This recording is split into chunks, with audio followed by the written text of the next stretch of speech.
Hi everyone. In this video, I'll be showing you how to find the length of a string in Java. So let's get started. So for this, we will be using the length inbuilt function. So currently I'm having a variable str. So as I told you, we'll be using the length inbuilt function. So let me just directly print the length. So it's going to be system.print. So I'll just type sysout and I'll be having this snippet. And inside this, you need to pass the variable name, which is str in my case, dot, and here we'll be having the length inbuilt function. So if I type length, so here you can say I'll be having the length inbuilt function, and you need to also add the circular bracket with it.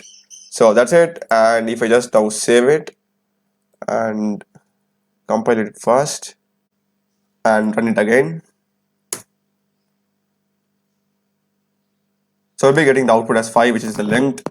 And another important thing that you need to note here is that if I give some space over here, so let's suppose that I'm giving 2 spaces and I'm just typing a, and this time we'll be getting the length as 8 and not as 6, because space is also included when finding the length of a string. So now I'll be getting the length as 8 and not as 6. So I hope that made sense, because space is counted, blank characters are counted. Okay, so compiling again. Yeah, so you can see that I'm getting 8. So that's it, guys. Check the playlist of my channel. I've done videos in C, C++, Java, Python, Node.js, React.js, MongoDB, MySQL, CRUD operations. So subscribe me. Thanks for watching.